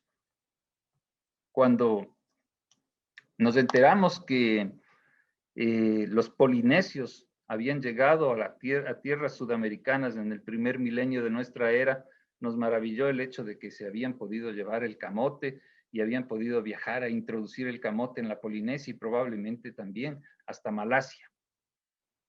En un día del año 2009, encontramos una nueva especie que venía de las Islas Galápagos después de una expedición que salimos con un grupo español y brasileño y trajimos a nuestra colección una nueva especie que coincidía con otras levaduras aún no descritas por un grupo canadiense y que fueron colectadas en Malasia. La genética era tan parecida, sin embargo, la distancia era tan grande que era muy difícil creer que básicamente estaban en las antípodas, ¿no? Malasia y las Galápagos del Ecuador están en las antípodas. Entonces era imposible pensar que esas levaduras habían sido transportadas por el agua o por el aire o por animales. Y entonces empezamos a pensar en la posibilidad de los polinesios, de esos viajes de los polinesios.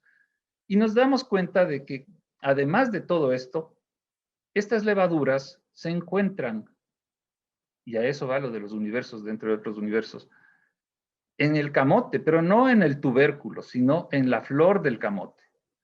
Pero tampoco están en la corola o en los pétalos, se encuentran en el intestino de unos pequeños escarabajos que se llaman nitidúlidos, es una familia, que están también asociados a la flor del camote. Entonces tenemos un escarabajo viviendo en una flor de una planta introducida y en su intestino una levadura que nos da la trazabilidad de esas migraciones humanas.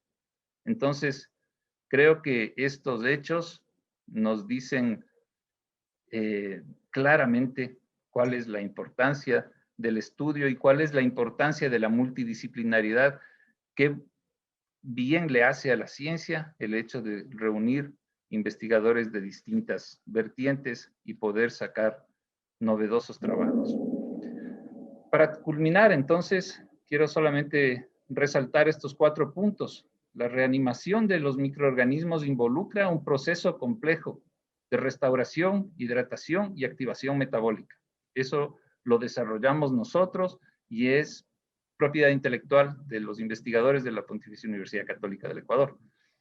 Luego, la genética y el comportamiento de un organismo antiguo revela muchos datos que pueden ser útiles para otras ciencias, y en eso volvemos a los ejemplos de Saccharomyces cerevisiae y la cerveza 1566 y Codamea transpacífica con los polinesios, ¿no? Además, qué bonito nombre es transpacífica. Tercero, el esfuerzo multidisciplinario entre arqueólogos, biotecnólogos, microbiólogos y expertos en fermentaciones ayuda a entender otras dimensiones del pasado. Entonces, nuevamente leemos la historia en los productos que podían haber consumido nuestros antepasados, en el sabor de esos productos.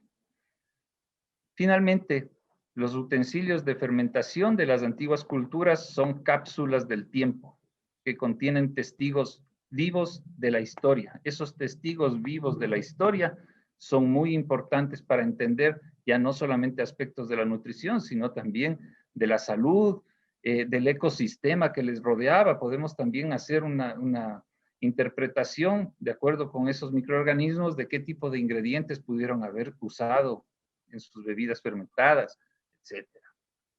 Y con esto quiero agradecerles y quise escoger esta última fotografía que corresponde a una antigua, la más antigua hasta el momento, cervecería encontrada en Egipto y que es una maravilla para cualquier arqueólogo, pero ahora ustedes podrán entender cuál es la máxima aspiración de un arqueólogo microbiano. Muchas gracias. Estas es las principales fuentes consultadas y espero que les haya gustado. Excelente, Javier. Muchas gracias por tu participación. Me han quedado las ganas de probar de esas chichas antiguas, esos sabores antiguos. Es la imagen que me has dejado realmente. No es, la cultura también incluye los sabores, además de las comidas y bebidas y eso. Gracias también a Angelo, Constantine y Marta Romero Bastidas. Y ahora vamos a pasar a la sección de preguntas que está a cargo de Mateo Subía. Les recordamos al público que puede ir ya haciendo, ya tenemos algunas preguntas, pero pueden continuar haciendo preguntas en los comentarios al video live. Adelante, Mateo. Primero, buenas tardes con todos. Muchas gracias a los panelistas por tanta información y por enseñarnos que la arqueología no se queda simplemente en todo esto que vemos como materialidad entre huesos y cerámica, sino que va mucho más allá gracias a estudios y juntarnos con otras disciplinas, y cómo esto genera hasta puntos en los que podemos tener una dimensión de sabor de lo que sentían también las personas hace miles de años, como lo es probando las chichas, como acaba de decir Marioxi. Entonces, ya con eso podemos empezar con las preguntas. La primera pregunta que tengo es para la doctora Marta Romero, de parte de Roberto Ordóñez. Si se encuentran proteínas, aminoácidos en restos arqueológicos, ¿puede ser posible si corresponden a una práctica de antropofagia? Pues claro, hasta el momento lo que nosotros sabemos es que provienen de proteínas, ¿no? Pero por las técnicas que nosotros hemos usado no llegamos a definir si esas proteínas pueden ser de origen humano, ¿no? Entonces, sí creo que de los tres campos, el que menos se ha explorado es el de las proteínas. Yo estaba buscando y hay grupos no recuerdo este momento en Europa, que están trabajando proteínas, pero como les digo, las técnicas instrumentales que se requiere para su identificación son bastante complejas, costosas, y le veo por lo menos muy difícil para nosotros acceso a eso. Pienso que sí, ¿no? Sí, es lo más probable, pero ya como digo, ya con una aplicación de técnicas muy avanzadas. Muchas gracias, Marta. La siguiente pregunta la tengo para el doctor Javier Carvajal. Gustavo Morejón pregunta, ¿contienen colecciones de Cuyabeno, Yasuní o Lagartococha, la CLQCA? ¿Hay cómo consultarla en línea? Muchas gracias, Gustavo, por esa pregunta. Un saludo. A ver, tenemos colecciones del Parque Nacional Yasuní, tenemos algunas levaduras maravillosas extraídas de la chicha de los guaraní. No tenemos específicamente de Cuyabeno, pero tenemos una nueva especie que fue descrita y publicada en el año de 2016, si mal no recuerdo, Kazajstania yasuniensis, ya eso dice todo. Nuestros nombres siempre son así, yasuniensis, quitensis, ecuadorensis, etc. Entonces, podríamos hacer una expedición siempre al Cuyabeno y traer una subcolección de esa zona si es que estás interesado. Perfecto, muchas gracias, Javier. La siguiente pregunta que tengo es para Ángelo Constantín de Victoria Domínguez. Ángelo, ¿cómo la distribución espacial de los datos arqueológicos o tefroestratigráficos demuestran la interacción entre la presencia humana y los efectos del vulcanismo? No comprendo esa pregunta o que la formule bien, porque una cosa es la distribución espacial de las tefras, que erupciona, cae la ceniza y cae sobre una superficie, ¿no es cierto? Listo. Entonces, lo que estamos viendo es patrón o patrones espaciales de asentamiento. Ceniza hay en todo Quito. Lo que estamos viendo es en dónde se han asentado, en qué partes y qué es lo que ha ocasionado. Si la colega Domínguez formula mejor la pregunta, le podría contestar. No sé en realidad qué es lo que me quiere indicar. Entonces, lo que podemos esperar es que nos envíe un comentario explicando, y podemos pasar a otra pregunta que tengo para la doctora Marta Romero. Esta es de parte de Isaac Falcón. Dice, hola Marta, muchísimas gracias por la presentación. Mi pregunta tiene que ver con los procesos de domesticación de las plantas y agricultura. La evidencia que tú interpretas a través de los métodos que has descrito, ¿puede diferenciar entre el consumo de plantas domesticadas y las que no tuvieron este proceso? Si es así, ¿en qué se diferencia? Muchas gracias. Todos los procesos de domesticación han tenido un impacto en algunas características.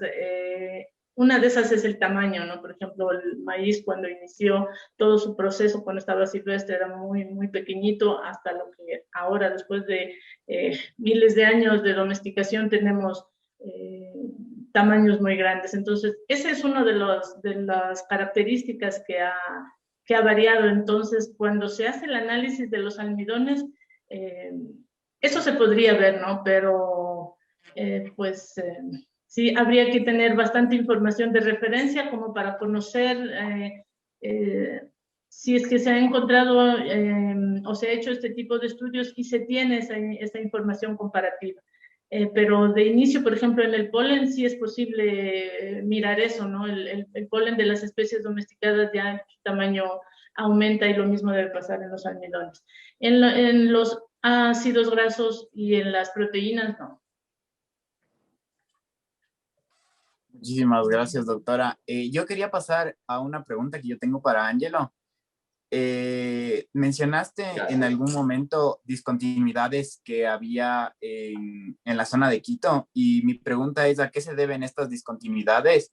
Si son a falta de estudios dentro de la zona de Quito, estudios arqueológicos o geológicos, o a esto también de los lahares que pudimos ver en Rumipamba, en el que se tapa y se mezclan también las tefras, y esto tal vez puede llegar a confundir los trabajos arqueológicos en un principio si no se hacen con geología. Ya, a ver, una cosa es la geología, otra cosa es la geoarqueología. Vamos empezando por ahí, puntualizando. Y la mayor cosa que se ha realizado en Ecuador es geología arqueológica. Es decir, coger cuestiones estratigráficas, meter los depósitos culturales, etc. Ya, discontinuidades sí existen en Quito. No hay ocupaciones con una secuencia que venga desde el Holoceno temprano hasta el tardío, como hay en la costa ecuatorial. Lo que es Quito y lo que estoy trabajando es la cuenca de Quito, que se enmarca dentro de lo que es el complejo volcánico Pichincha y la falla inversa de lo que se conoce, todas esas lomas alargadas, Ilunguicí, La Bota, etc. Entonces, todo eso enmarca, ¿ya? Ahí, lo que estoy hablando, por eso centro el trabajo en la cuenca de Quito, cubeta de Quito, como también lo indican los geólogos, no hay una continuidad. No es que faltan trabajos arqueológicos. Trabajos arqueológicos hay. Lo que sí está claro es que no hay ocupaciones a largo plazo, como por ejemplo estos trabajos de Takshima, impresionante, ¿no? Una ocupación que viene desde el 4000 hasta previo a la erupción del Pululagua. No hay ese paquete gigante, ¿no? Que podemos ver de una larga data, ¿no? Entonces, ¿qué es lo que aparece? Lo que aparecen son paleosuelos, ahora último que estamos viendo, pero sin actividades humanas. Ahora, los trabajos que existen, por ejemplo, que he estado leyendo, los trabajos del Metro de Quito, dan ciertos datos, pero por suerte tenemos ese trabajo de Catherine Vallejo sobre los registros de tefras, de caída que están ahí. ¿Y qué es lo que está pasando? Que hay también formaciones de montículos artificiales, algunos muy buenos, otros un poco medios raros, ¿no? Pero, ¿qué es lo que está pasando ahí? Ahí está pasando en que hay un problema geoarqueológico donde hay suelos que fechan en ese periodo de 1000 años del desarrollo regional, pero no es que están habitando la gente en ese periodo, sino que son suelos redepositados y retransportados. Lo interesante para poder decir eso es la marca, los estratos guías de las diferentes erupciones volcánicas que han existido y que cayeron, ¿no?, sobre la cuenca de Quito. Entonces hay que ver muchos factores ahí. ¿Discontinuidades hay? Sí, hay una gran discontinuidad desde lo que es la cuenca de Quito. Ahora, si vamos a nivel de todo lo que es Pichincha como provincia, hay una continuidad muy larga en el occidente, ¿no? Igualmente como en el oriente. Pero lo que es la cuenca, sí hay discontinuidades.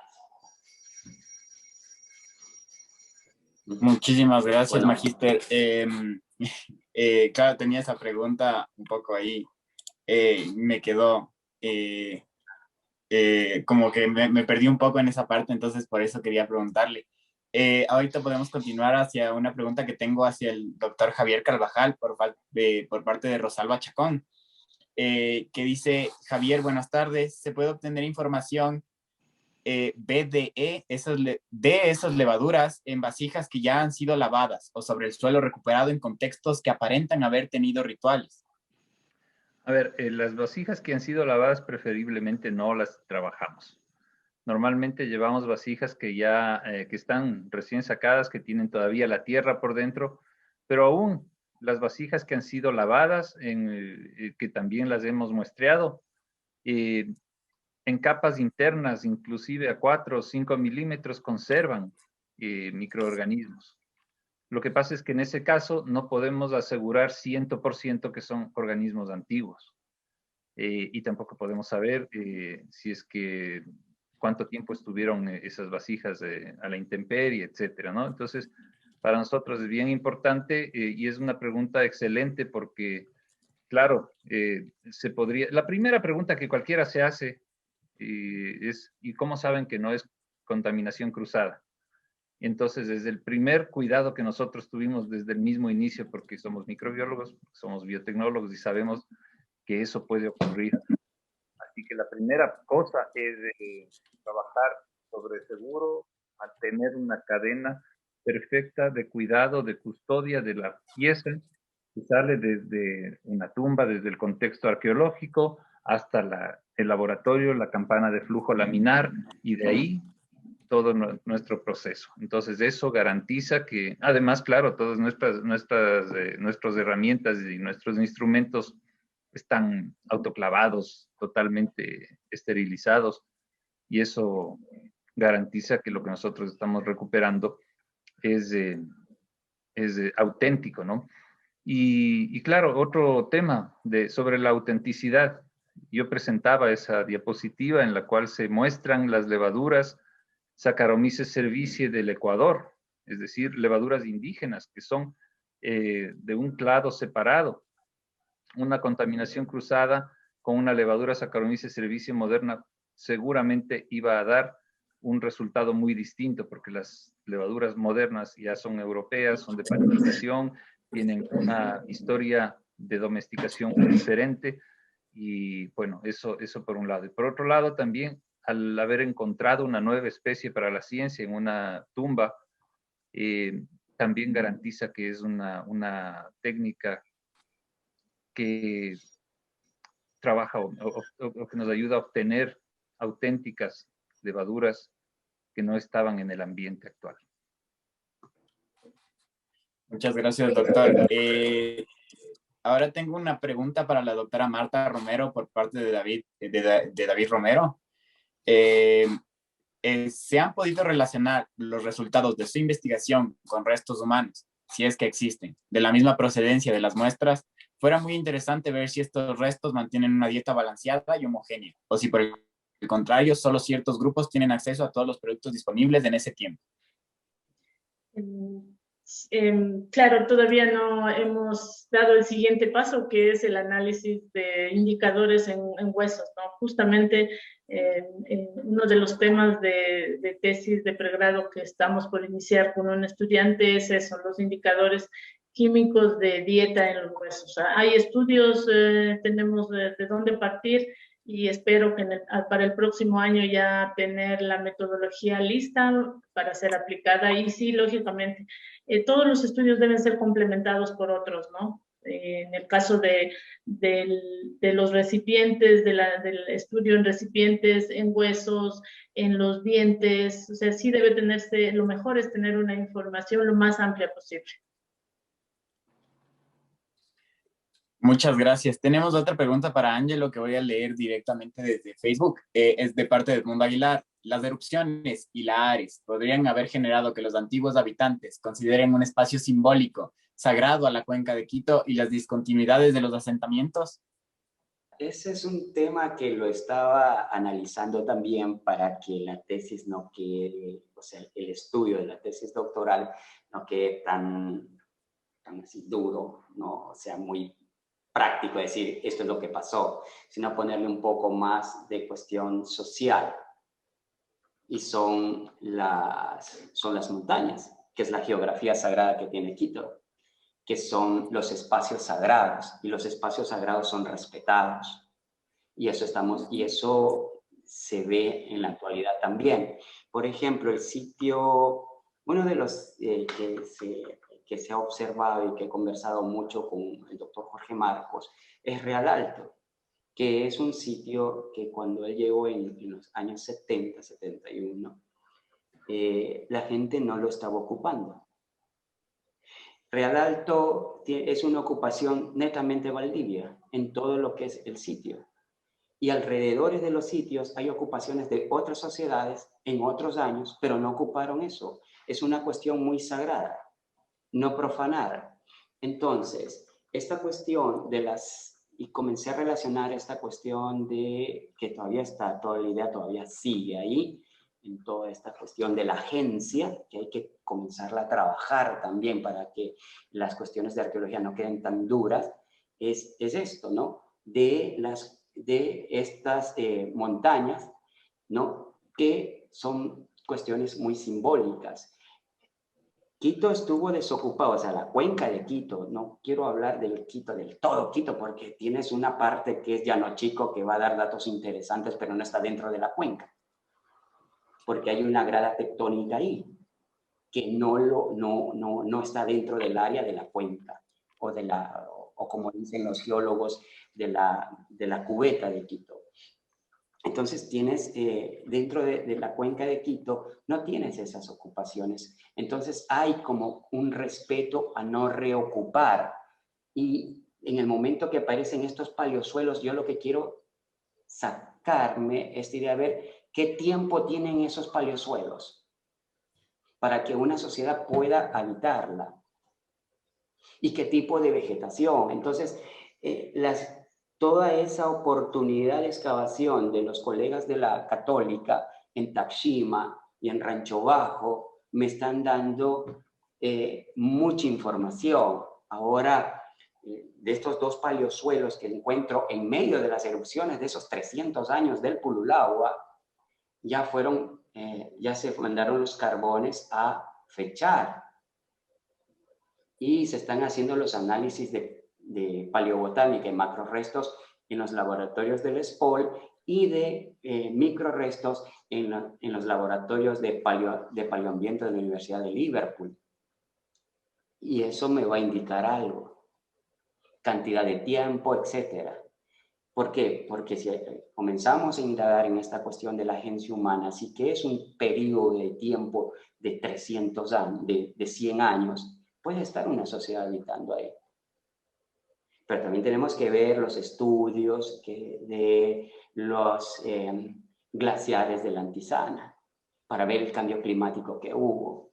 O sea, todo eso te engloba la geoarqueología, no es solamente geología, sino es todo, sino que la geoarqueología te va a ver cómo fue el proceso de formación, transformación, además enlazar todos los datos paleobotánicos, nos va ya a dar mucha más fuerza para ver esa cuestión de la agencia humana también, qué es lo que está pasando ahí. Muchísimas gracias. He contestado bien a Edmundo. Yo creo que sí. Aprovecho este pequeño espacio de tiempo para extender los saludos que envió Cristian Aguirre a todos los panelistas por parte del Grupo de Estudios Culturales Andinos y el Laboratorio de Arqueobotánica del SPOCH.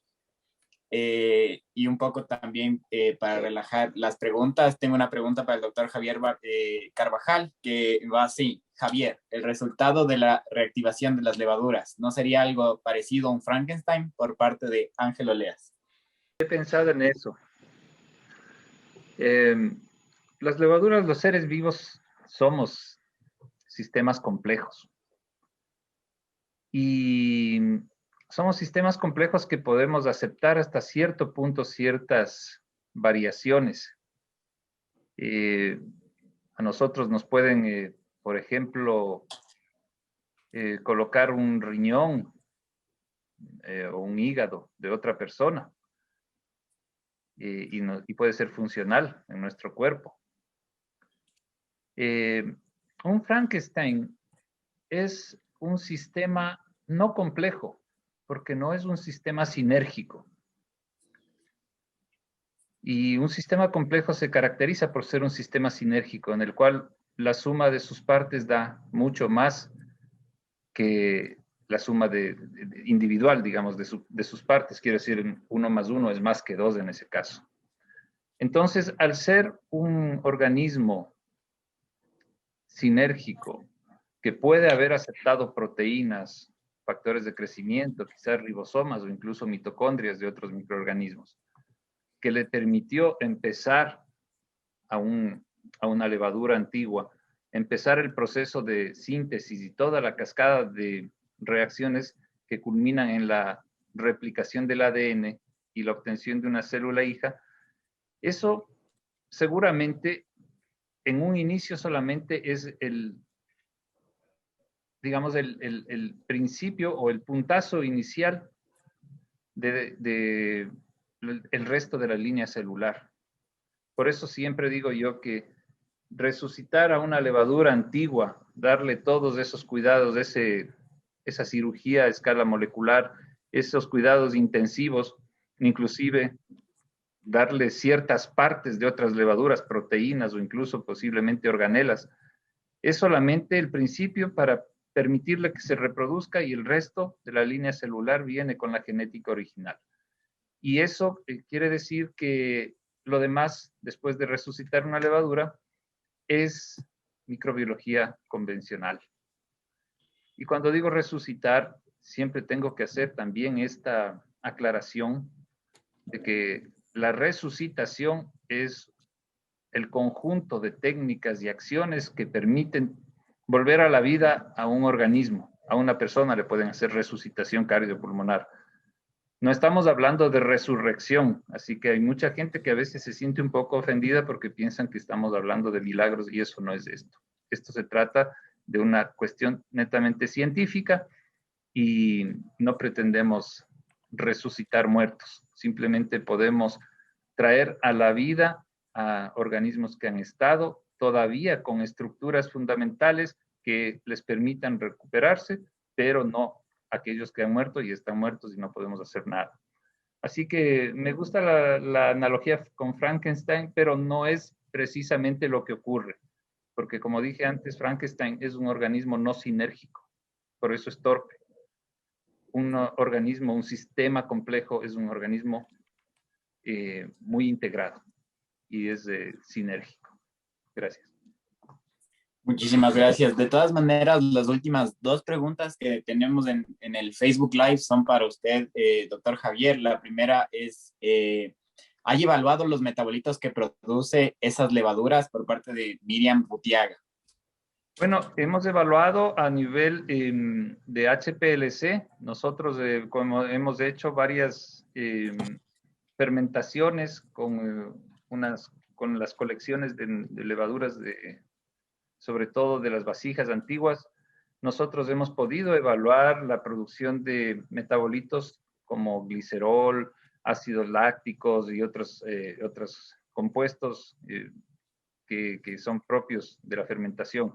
Hemos podido determinar, por ejemplo, que hay algunas levaduras que no son muy buenas para fermentar, pero que producen unos aromas maravillosos. Hay unas levaduras encontradas, si mal no recuerdo, en unas vasijas de Yachay, de Urcuquí, de nuestro querido amigo Byron Camino. Bueno, esas levaduras dan un aroma a guanábana, que es algo espectacular. Entonces, esos son ésteres que producen estas levaduras. Pero como les decía antes, no solamente es un carácter genético el que da esa característica fenotípica final, sino que es la conjunción de varios. Entonces, ese balance, ese equilibrio propio de cada cepa es el que tiene tanto valor al final, ¿no es cierto? Esas mismas levaduras que no son muy buenas fermentando porque no se terminan de asimilar todo el azúcar, pueden ser muy buenas, en cambio, haciendo cervezas de bajo contenido alcohólico. Entonces, la evaluación sensorial y la evaluación química de esos compuestos es un trabajo súper especializado. Nos gustaría tener los equipos para hacerlo, pero lamentablemente no tenemos para hacer todo. Sin embargo, sí hemos acudido a paneles de jueces especializados, jueces BJCP, que son titulados para evaluación sensorial, especialmente en cervezas, y han dado sus comentarios que son muy certeros y se tienen tablas de evaluación de los productos de fermentación de nuestras levaduras, que próximamente, espero en este mes, ya salga la publicación que está en el Journal of Chemist, o Brewing Biochemist, algo así, no recuerdo bien, el American Journal of Brewing Chemist, ese es. Entonces, posiblemente en este mes salga. Así que sí, muchas gracias por esa pregunta. La última pregunta que tenemos es, la cerveza 1566, ¿la podemos conseguir en Quito actualmente? Esta pregunta la hace Roberto Ordóñez, que a su misma vez le envía saludos. Hola Roberto, ¿cómo está? Sí, tenemos todavía unas pocas que quedaron ahí añejándose en los toneles. Y bueno, si es que tienen interés de eso, yo no sé quién comercializa en este momento, pero creo que hay en las redes sociales, ustedes pueden buscar como 1566 y seguramente van a encontrar a la persona que está a cargo.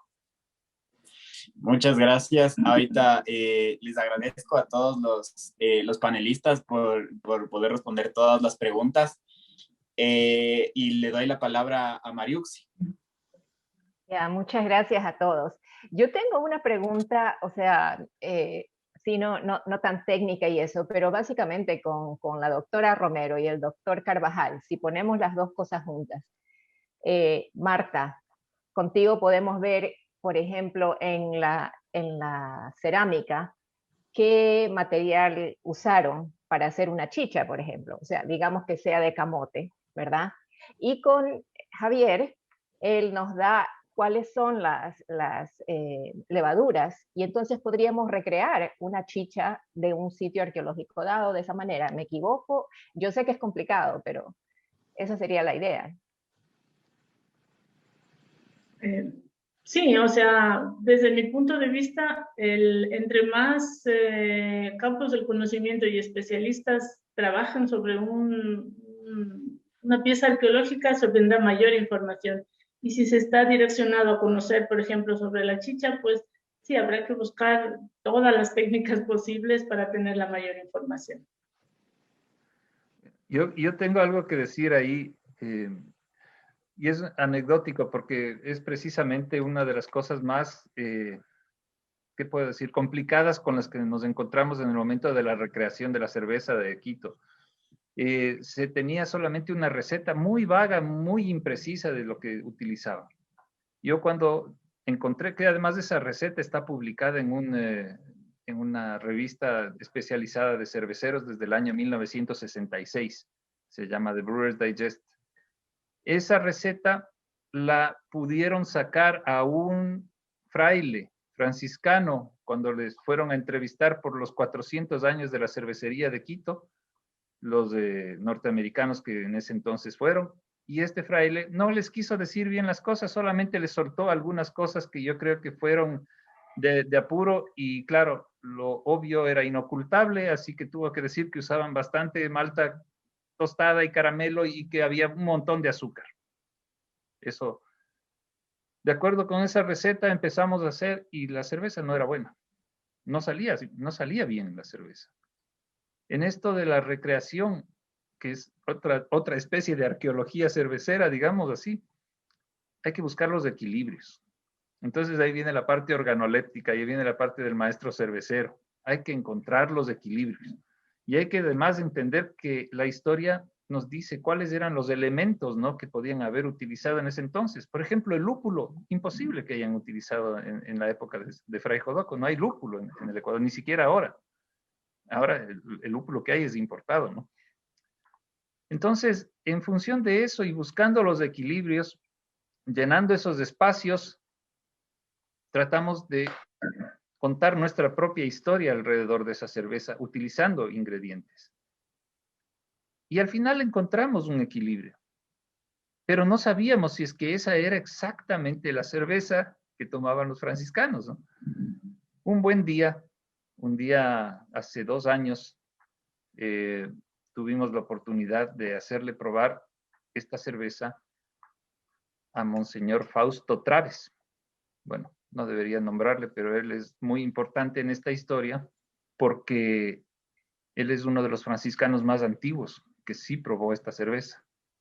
La cerveza del hermano, se me acaba de olvidar el nombre, pero del último cervecero de San Francisco. Y cuando probó la cerveza 1566, frunció un poco el ceño y dijo, oiga, esto es igualito a lo que yo tomaba cuando yo era novicio en San Francisco. Entonces, bueno, bueno, eso para mí fue, hasta se me salieron las lágrimas, puedo decir, de la emoción, porque es una cosa muy bonita. Y claro que podríamos hacerlo, es que se necesita información, se necesita tener un contexto, compenetrarse con la tierra, con el suelo, con la cultura, con la gente, y de ahí sacar información concreta y también esa información intuitiva.